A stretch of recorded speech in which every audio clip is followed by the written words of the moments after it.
Hey everybody, Craig Severinson here, and we're going to talk about today, right now, the top 3 mistakes people are making when they craft high-priced offers or packages. And this is super important. Why is this important? Well, because the fastest way to grow your business is to actually price appropriately and raise your rates. And this is something that can be tricky to do. Actually, once you do it, it's kind of like a no-brainer. But when you first get started with it, it can be a little bit tricky.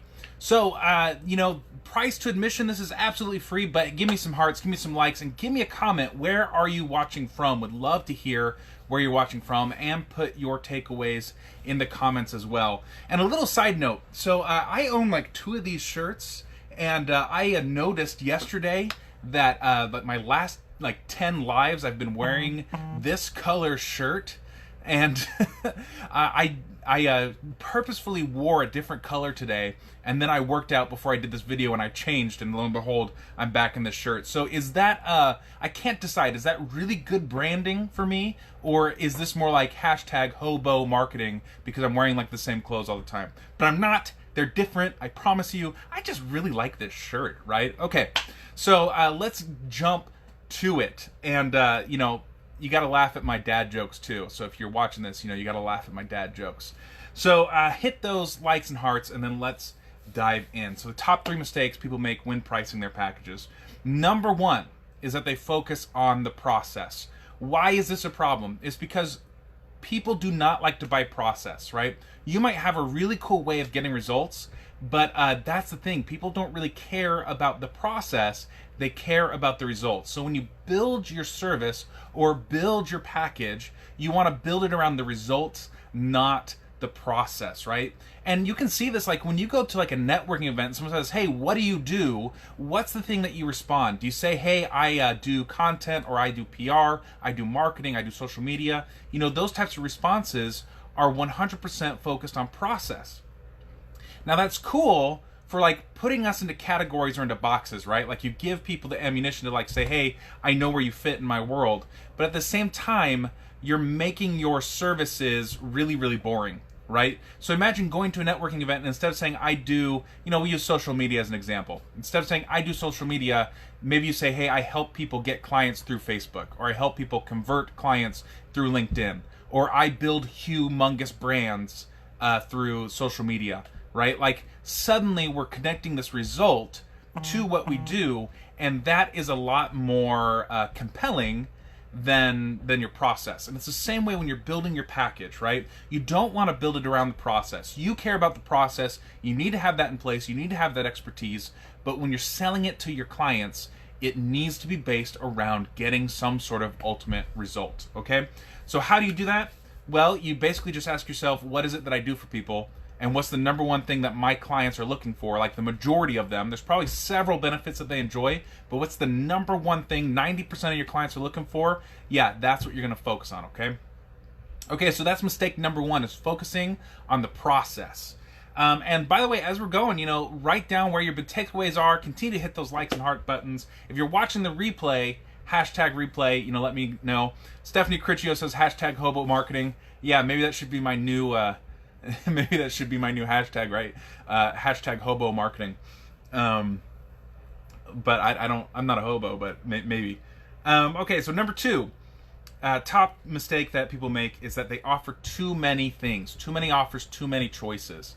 Okay, here's the other thing too. Like this, you see this in sales processes all the time, and this is actually something I struggled with early on in my business, where I'd get people on the phone, and we'd be talking, and there was like several ways that we could solve their problem or get the result that they were after. And I thought the smart thing to do would be to get them on as clients first, and then like do some sort of like research as my first thing with them, and then come up with a plan, right? So the problem with that is that you create this like catch-22, or at least I was, right? Where it's like, we've got to get started to know what they need, and they're like, no, before I can pay you, I got to know what you're going to do. So it's like this catch-22 of like, hire me so we can get started, and get started so that I can hire you. And what I really realized is that clients don't really care necessarily 100% the pathway to getting the result. They care about the result, right? This kind of ties into number 1. And so instead of like offering this huge variety of ways to get to the result, just choose the ways that you know exactly what to do, your expertise lies there, and then just offer that as the pathway to get there. Make it crystal clear for people. And when you have that clarity, people purchase quicker. They make a decision quicker. And couple that with number one, right? So you're basing this around results, and then you've got a crystal clear pathway to get those results. Suddenly people are going to be able to make decisions in like one phone call, instead of having to do a proposal, waiting a week for people to hear back. You know, that's where you get stuck in that trap of people aren't purchasing. But when you have one clear offer, then people will purchase on the phone. And here's the other thing too, is that a well-priced offer, one well-priced offer, can build a multi-six-figure, almost $1 million business, right? You do not need front door offers, tripwire offers, you know, these things that are like low-priced. No, you don't need those. You need premium priced packages that people want. You sell those and you can build like a multi-six-figure business. You can do it pretty quickly, right? And that ties in to our third mistake that people make all the time, which are they set their rates way too low. Okay, so if you are charging hourly, I'm just going to straight up say it, you're doing it wrong. Don't charge hourly. If you are comparing yourself to other practitioners, you're doing it wrong. Really, you want to be able to set your prices. Here's how you need to do it at first. The first thing you do is you set a goal. How much money do you want to make? For most people they're just getting started in this, they want like 6 figures, right? So you take your goal and you divide it by your capacity. So let's say that you can take on like 10 clients, right? So $100,000 divided by 10 clients would be $10,000 per client. Now we're going to reverse engineer that and say, okay, what is the ultimate result that I can provide that people will pay $10,000 to get, right? And that's how you start building your package, your one pathway, so that people will pay $10,000. And that level of commitment or investment from your clients is going to attract much better clients. So if you're sitting there going, Craig, that's great, but I can't get people to pay $100. Well, guess what? One of the reasons why you can't get people to pay you premium prices is because you're offering crappy services, right? And what I mean there is like $100 service attracts a certain type of person. And even if you just value pack that full of stuff, like it's like a $10,000 package that you're charging $100 for, that $100 price tag attracts a certain type of person. Versus when you raise your rates to what they should be, $10,000, think about what type of business owner invests, and notice that word, not spend, they invest $10,000, what type of person, what sort of success they have to have, right? Like it's a different level of person that you're working with, and they don't even tune in to those low-priced offers.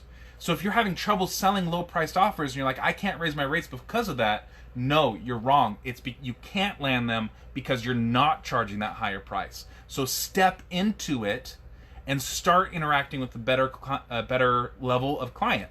You know, I call it moving up the client ladder. Stop scraping the bottom of the barrel and move up that ladder even a couple of rungs, right? And then so that kind of goal divided by capacity pricing, good to get started with, but soon after you want to switch to what's called value-based pricing. And if you can just jump straight to this, that's even better. Value-based pricing is where it doesn't matter how much time you spend on a project, it doesn't matter how much work you put into it. What matters is what is the shift or result that your client experiences because of your work. Now, you charge based on that shift.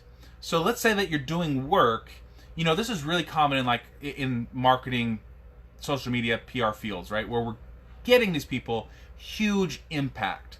But most of you probably aren't tracking it. But imagine you start tracking it and you start noticing that all of your clients are making, you know, like $20,000 more every time they hire you. Well, couldn't you charge $2,000 for that service, even if it took you like 10 minutes to do? You know, you're a PR pro. It takes you 10 minutes to get a story placed. It results in like $20,000 worth of business for a company. That's worth $2,000 to me. That's 10% of what they're going to be making on average, right? So once you start switching over to this value-based pricing, you can raise your rates, you'll be working with better clients, and then like you can also manage your time better, because now it doesn't matter how much time you're putting into stuff. What matters is the shift or the value that your customer experiences. So that's how you get started with building premium packages, guys. Avoid those 3 pitfalls, okay? So Don't focus on the process, focus on results. Don't have a ton of offers, focus on one good, clear offer, one good, clear product, and then last, set premium rates. Don't shy away from them, really hit them hard. So I'd love to hear your comments on that. Let me know what you're thinking. Hit those hearts and those like buttons. Guess what, guys? Something cool, too, that we're doing tomorrow. The stars just aligned, and 2 of my clients are going to jump on Facebook Lives with me tomorrow. One of them made like $80,000 in 12 weeks working with me. The other one made, I think, $41,000, somewhere around there, in 12 weeks. And we're going to be talking with them about how they did it, what are the secrets to their success, and you can tune in and maybe ask some questions, or at least hear what they're talking about. So that's going to be happening tomorrow, 1 o'clock Central Time, and then 2 o'clock Central Time. We'll have those guys on, or those gals, actually, on for an interview. Okay, so that's what I got for today. Until next time, take some fast focus, imperfect action. Create those packages. And you know what? I actually just thought of something. I have somewhere a premium packages guide that I put together, and I'd have to dig for it. But if you want more information, like a step-by-step guide of here's how you create a package, I can get that to you. Comment below #packages, and I will send that over to you if you want that. That's going to be just a value add. I know I've got it somewhere. I got to find it, so you got to give me a couple days. But #packages if you want to know more about how to build, high price packages to sell your services. So good. Okay, guys, we'll talk soon. See ya.